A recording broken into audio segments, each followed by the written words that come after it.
여러분은 말이 불러오는 힘이 얼마나 크다고 생각하시나요? 혹시 옛어른들이 복달아나니 그런 말은 하지 말라고 하시는 것을 들어보신 적 있으신가요? 어른들은 말을 함부로 하는 사람을 절대 곁에 두어서는 안 되는 사람이라고 항상 경계하셨습니다. 옛날 서당에서 훈장이셨던 저희 할아버님이 늘 그렇게 말씀하셨죠. 제가 지금부터 여러분들에게 복을 부르는 말과 반대로 들어오는 복을 내쫓는 말을 알려드리겠습니다. 만약 누군가에게 귓속말을 하지 않으신다면 제일 가까운 거리에 있는 것은 내 귀입니다. 그러니 내가 내뱉는 말은 제일 먼저 내 귀가 듣는 것이죠. 간혹 계명을 하신 분들이 계시죠. 계명한 효과를 제대로 누리려면 기본적으로 바뀐 이름으로 많이 불려져야 합니다. 소리는 들을 때 효과가 나타나게 되는 겁니다. 그러면 혹시 여러분들 이런 기분을 느껴보신 적 있으신가요? 아침부터 누군가에게 상스러운 소리를 듣고 하루 종일 기분이 안 좋았던 일, 아니면 반대로 아침에 기분 좋은 덕담을 들으면 하루 종일 기분이 좋아서 남들에게 안 해도 될 것을 베풀기도 했던 일 말입니다. 학문을 막론하고 심리학자나 철학자들이 공통적으로 입을 모아 하는 말이 있습니다. 바로 인간은 생각에서 시작하고 생각은 말에서부터 시작된다는 것입니다. 인간은 말로 만들어진다는 말입니다. 그럼 겨우겨우 들어오던 복도 발로 걷어 차버리는 말투를 하나씩 알려드리겠습니다. 먼저 이야기를 하나 들려드리겠습니다. 두 사람이 있습니다. 한 사람은 낙천적이고 자존감이 강한 편이고 다른 한 사람은 늘 부정적이고 매사에 투덜거립니다. 둘 다 같은 실수를 하더라도 부정적인 사람은 이렇게 말합니다. 내가 그렇지 뭐. 아휴, 내가 하는 일이 이렇지. 내가 원래 좀 재수가 없어. 하지만 긍정적인 사람은 이렇게 말합니다. 이런 실수도 해봐야 실력이 느는 거지. 다음에는 더 잘할 수 있어. 이렇게 또 배우네. 실수뿐만 아니라 똑같은 일을 당하더라도 마찬가지입니다. 어떤 사람은 일어난 일이니 어쩔 수 없다면서 한번 웃으며 털어버리는 반면에 어떤 사람은 죽일 듯이 화를 내고 괜히 상관없는 누군가를 탓하고 분풀이를 해야 직성이 풀리는 사람이 있습니다. 여러분은 어떤 사람인가요? 이 두 사람의 이 모습을 보는 직장 상사 아니면 선배나 후배는 어떤 생각을 할까요? 이 두 사람의 운은 아주 조금씩 달라질 것입니다. 예를 들어 뭔가 사업을 해볼 기회를 제안하더라도 여러분은 누구와 일을 하고 싶으세요? 지인으로부터 누군가에게 일할 사람을 추천해달라는 제안을 듣는다면 누구를 먼저 소개해주고 싶으신가요? 결과는 따져보지 않아도 뻔합니다. 이 세상 누구든지 긍정적인 사람과 함께 하고 싶어 합니다. 그래야 자신도 그 기운을 조금이나마 더 받지 않을까 하는 기대가 있기 때문이죠. 그것을 모르는 부정적인 사람은 이렇게 말합니다. 참 내가 인복도 없었지. 명심하세요. 좋은 일이 생겨야만 웃는 게 아닙니다. 웃는 사람에게 복이 찾아오는 것입니다. 두 번째는 칭찬의 말과 비난의 말입니다. 칭찬은 고래도 춤추게 한다는 말이 있습니다. 나를 아무리 싫어하는 사람이라도 칭찬을 하게 되면 그 사람도 기분이 좋게 됩니다. 칭찬은 그런 힘이 있습니다. 상대방에게 힘을 만들어주고 반대로 자신에게 하는 칭찬은 스스로의 자존감을 높여주는 그런 효과가 있습니다. 부부 사이도 마찬가지입니다. 저희 부부는 금술이 좋기로 주위에서 유명하고 또 하는 일마다 잘 풀리고 있습니다. 잘난 척을 하는 게 절대 아닙니다. 그 비결을 여러분에게 공유해드리려고 하는 것입니다. 바로 서로에 대한 비난을 절대 하지 않는 것입니다. 저는 자주 집사람에게 이런 말을 합니다. 무슨 상의를 하거나 잘잘못에 대해서 논할 때도 이렇게 말합니다. 그래도 당신이 잘 해결해줬으니 망정이지 당신이 없었다면 정말 큰일 날 뻔했어. 고마워. 이렇게 말하면 싸울 일이 절대로 생기지 않습니다. 세상에 둘이 이야기하지 못할 주제가 없고 작은 것도 힘을 합칠 수 있게 됩니다. 하지만 처음부터 그랬던 것은 아닙니다. 인간은 원래 내 잘못이라는 것을 인정하고 싶지 않기 때문에 상대방을 탓하는 경우가 많습니다. 하지만 그 마음을 이겨내고 상대방의 흠마저도 칭찬하려는 태도를 길러보세요. 내가 먼저 그렇게 나서면 상대방은 더 기분이 좋고 마음이 풀려서 싸움이 일어나지 않습니다. 특히 이미 벌어진 일에 대해서 이야기할 때 그 힘이 발휘됩니다. 상대방을 비난하지 말고 이렇게 이야기해 보세요. 그래도 이만하길 천만다행이야. 덕분에 하늘이 도왔다. 고마워. 하지만 반대로 이렇게 말하면 관계가 어떻게 될 것 같으세요? 너는 왜 하는 것마다 자꾸 그래? 내가 몇 번 말했니? 여러분은 어떤 말투의 언어를 듣고 싶으신가요? 내가 듣기 싫은 말은 상대방도 마찬가지입니다. 상대방은 더욱 더 싫어할 수 있고 불화의 원인이 됩니다. 특히 부부 사이에서는 더더욱 그렇습니다. 가화만사성이라는 말이 있습니다. 집안이 화목해야 하는 일도 잘 된다는 이야기입니다. 만약 집안이 화목하지 않는다면 도대체 어떤 일을 해낼 수 있을까요? 그러니 가정이 있다면 배우자에게 아니면 부모님께, 형제자매에게 되도록 칭찬의 언어를 사용해 보세요. 처음에는 듣는 사람도 어색해할 수 있지만 시간이 지날수록 집안의 분위기가 바뀌고 복이 굴러들어온다는 것을 느끼게 되실 것입니다. 마지막은 자신감의 말입니다. 세상에 자신의 뜻대로 살아가는 사람은 아무도 없습니다. 세계에서 아무리 돈이 많은 사람들도 이혼을 하고 스스로 목숨을 끊기도 하며 가정이 파탄나는 경우도 있습니다. 권력자도 마찬가지이죠. 아무리 돈과 사회적 지위를 갖고 있더라도 결국 어떤 일을 겪더라도 꺾이지 않는 자신감을 가진 사람이 인생에서 행복을 맛볼 수 있는 것입니다. 기억하십시오. 자신감은 여러분을 당당하게 만들 것이고 자책감은 여러분을 비굴하게 만들 겁니다. 사람은 말대로 된다고 합니다. 가수는 가사 따라 간다는 말이 있는 것처럼요. 복은 늘 당당하게 사는 사람에게 오는 법입니다. 세상에 어떤 일이든지 자신감이 있어야 잘하게 됩니다. 늘 자신감을 갖고 사는 사람과 항상 스스로에게 부정적인 말을 하고 자책을 하고 비하하는 그런 행동을 하는 사람은 같은 일을 하더라도 성취도가 180도 차이가 있습니다. 그러니 여러분, 정말입니다. 항상 자신감을 가지세요. 여러분 스스로가 여러분을 아끼고 존중해 주지 않는다면 세상에 누구도 여러분을 존중하지 않는다는 사실을 다시 한번 명심하셨으면 좋겠습니다. 오늘은 복이 들어오는 말과 복을 스스로 걷어차버리는 말에 대해 알아봤습니다. 아주 작은 습관들이 모여 인생을 바꿔줍니다. 제가 드리는 지혜를 통해 여러분의 삶에 아주 작은 변화가 생기셨으면 좋겠습니다.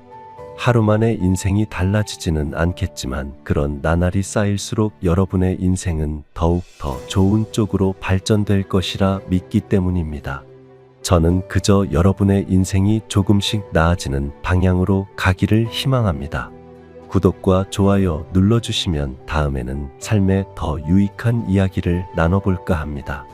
시청해주셔서 정말로 감사드립니다. 왜 부자들이 유독 집 청소에 신경 쓸까요? 부자들이 월에 몇백만 원씩 하는 청소부를 고용해 집 청소를 하는 게 단순히 돈이 많아서 그럴까요? 아니면 무언가 집 청소나 방 정리에 관한 부자들만 아는 은밀한 비밀이 있을까요? 그리고 그들은 부자가 되고부터 청소에 신경 썼을까요? 그렇지 않으면 자신이 부자가 되기 전에는 청소를 등한시했을까요? 지금부터 부자들이 유독 집 청소를 열심히 하는 이유에 대해서 소개해드리겠습니다. 해외 논문부터 수많은 영상을 보고 정리한 내용들인데요. 들으시면 주변의 아주 작은 변화만으로 가난을 벗어나 돈 버는 습관과 성공하는 습관을 가질 수 있으리라 확신합니다. 여러분이 부자가 되기 위해서 당장 청소를 해야 하는 이유. 첫째, 깨끗한 집에선 사람의 뇌가 최적화된다. 하버드 대학의 한 연구에 따르면 정돈되지 않은 어수선한 환경에선 집중력이 현저히 떨어진다고 밝혀졌습니다. 사람은 자신이 집중해야 하는 본연의 작업과 관련 없는 물체를 보게 되면 신경이 분산되어 집중력과 효율성이 떨어집니다. 왜냐하면 사람은 하루에 사용할 수 있는 집중력이 정해져 있습니다. 좀 더 쉽게 말하면 우리의 뇌는 하루에 사용할 자제력의 양이 정해져 있습니다. 그런 뇌를 가진 우리는 주위의 잡동사니 같은 물건들을 보면 자연스럽게 이런 생각이 듭니다. 저것들을 치울까 말까. 이렇게 사소하게 스쳐가는 생각들이 무의식적으로 우리의 집중력을 빼앗는 도둑 같은 존재입니다. 그렇기 때문에 모처럼 공부를 하려고 하면 갑자기 어수선한 책상이 눈에 띄고 책상 정리를 하고 나면 어느새 공부를 할 집중력이 남아있지 않는 것입니다. 신경과학계가 밝힌 재밌는 실험이 하나 있습니다. 사람들에게 볼펜과 사인펜 중 어느 것으로 쓸 것인지 고르게 하는 선택을 반복적으로 시켰다고 합니다. 단순하고 사소한 의미 없는 결정들을 연이어 내리게 하다가 마지막에 중요한 결정을 내리게 하는 실험이었습니다. 무의미한 결정에 이미 뇌의 모든 포도당을 소진한 피실험자들은 정작 중요한 결정에서 충동 조절 능력이 떨어지고 잘못된 판단을 하는 결과가 나타났습니다. 이 연구를 통해 알 수 있는 사실은 우리는 아주 작은 것에 집중력을 빼앗기다 보면 정작 중요한 일을 해야 할 때 집중력을 발휘할 수 없다는 것입니다. 애플의 창립자 스티브 잡스는 항상 청바지에 폴라티를 입고 다녔으며 페이스북을 창립한 마크 저커버그는 항상 회색 티셔츠를 입고 다닙니다. 부자들은 왜 그럴까요? 가난한 척하려고 그러는 것일까요? 결론은 아닙니다.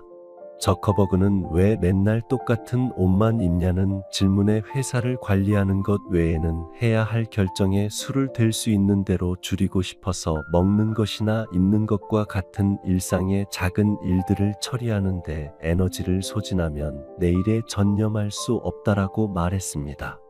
이렇게 여러 성공한 사람들은 쓸데없는 곳에 뇌의 포도당을 소진하지 않습니다. 중요한 결정을 내릴 때 사용할 집중력을 남겨두는 것입니다. 결국 우리의 뇌는 하루에 결정할 수 있는 일종의 결정력의 총량이 정해져 있습니다. 결정력의 한계에 도달하면 중요도와 상관없이 더 이상 이성적인 판단을 내릴 수 없습니다. 이미 정신적으로 탈진한 상태이기 때문입니다. 아침에는 살이 찔 것을 걱정하며 가벼운 과일이나 간편식으로 해결했던 사람이 저녁엔 자신도 모르는 사이 높은 열량의 야식을 먹고 디저트까지 먹는 이유입니다. 우리는 어질러진 물건을 보며 어떻게 치울까를 계속 고민하고 미루다가 급할 때 물건을 찾아 헤매는 등 뇌가 사용할 수 있는 집중력을 결국 무의미한 행위에 사용합니다. 어쩌면 우리가 새해 계획을 세워도 그 초심처럼 실천하지 못하고 야심한 밤에 잠들지 않고 인터넷에서 꼭 필요하지 않은 물건을 충동구매하는 원인은 정리 안 된 방일 수 있습니다. 즉 우리는 눈에 보이면서 나의 집중력을 빼앗아갈 도둑들을 최대한 줄여야 합니다. 두 번째 이유는 청소는 부정적인 기운을 없애주기 때문입니다. 여러분은 혹시 부자가 되기 위해 또는 성공을 하기 위해 아침에 일찍 일어나고 명상이나 독서 같은 삶의 긍정적인 성공 습관을 만들려고 노력해 보신 적이 있으신가요? 저도 한때 다이어리가 까매질 때까지 기록하면서 성공 습관을 가지려고 노력했습니다. 하지만 항상 처음에는 열심히 하다가 꾸준히 하지 못하고 실패했습니다. 마치 새해에 새로운 다짐을 하며 헬스장에 등록했지만 초반에만 열심히 다니다가 한 달 후에 안 나가게 되는 것과 마찬가지입니다. 이럴 때마다 의지가 부족한 자신을 탓하고 자책하기 쉽습니다. 나는 남들보다 의지가 부족하고 간절하지 않은 것이라고 생각하면서 말이죠. 그러나 아무리 남들이 좋다는 성공 습관을 가지려고 해도 결국 유지하지 못하고 성공하지 못하는 이유는 그것을 갉아먹는 부정적인 에너지가 내 마음속에 자리 잡고 있기 때문입니다.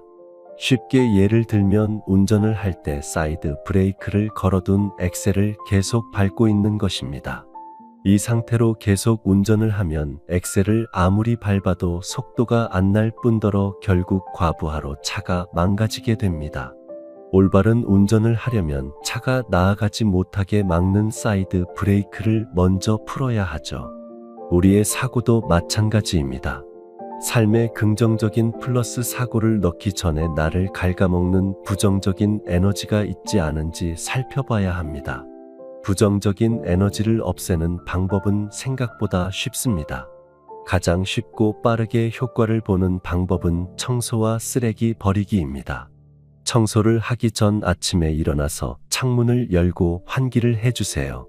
아침마다 따스한 햇빛을 마주하며 상쾌한 바람이 들어올 수 있게 말입니다.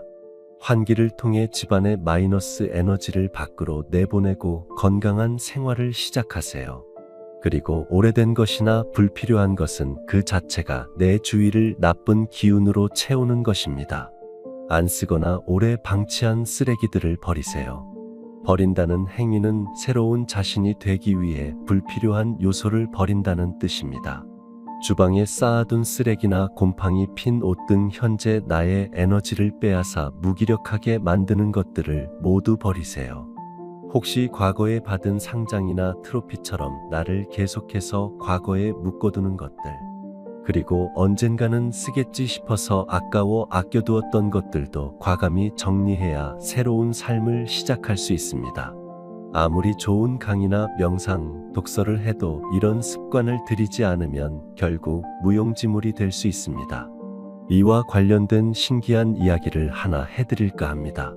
1969년 스탠포드 대학의 심리학자이자 저명한 교수 필립 짐바르도가 진행한 실험 깨진 유리창의 법칙이 있습니다. 이 법칙은 정돈된 상태의 힘이 얼마나 강한지를 보여줍니다.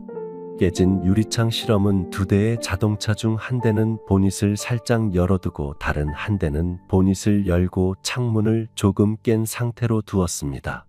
둘 다 보닛을 연 다음 방치했다는 점은 같았지만 유리창이 살짝 깨졌다는 차이만으로 유리창이 깨진 차량의 배터리가 10분 만에 도난당하고 타이어가 빠져 있었으며 차의 낙서와 쓰레기가 난무하고 금방이라도 폐차해야 할 것처럼 차가 파손되었습니다. 정리가 안 된 상태의 방은 깨진 유리창이 되어 우리의 삶 속에 온갖 부정적인 것들을 침입하게 합니다. 아주 작은 차이가 그 집안과 그 사람을 결정하는 것이죠. 결국 당신의 방은 자기 자신을 나타냅니다. 마음이 좋지 않은 날은 방이 어지럽게 널려진 물건들이 쌓여 있던 기억이 있을 것입니다. 청소를 하게 되면 뿌연 머릿속을 상쾌하게 만들어주고 마음을 편안한 상태로 만들어주는 안정제와 같은 역할을 할 것입니다. 한 번에 대청소를 하겠다고 마음먹기 힘들고 고민스럽다면 창문을 열어 환기하고 이불부터 개는 것은 어떨까요? 아주 작은 습관들이 모여 인생을 바꿔줍니다. 제가 드리는 지혜를 통해 여러분의 삶에 아주 작은 변화가 생기셨으면 좋겠습니다. 하루 만에 인생이 달라지지는 않겠지만 그런 나날이 쌓일수록 여러분의 인생은 더욱 더 좋은 쪽으로 발전될 것이라 믿기 때문입니다. 저는 그저 여러분의 인생이 조금씩 나아지는 방향으로 가기를 희망합니다. 구독과 좋아요 눌러주시면 다음에는 삶에 더 유익한 이야기를 나눠볼까 합니다. 시청해주셔서 정말로 감사드립니다.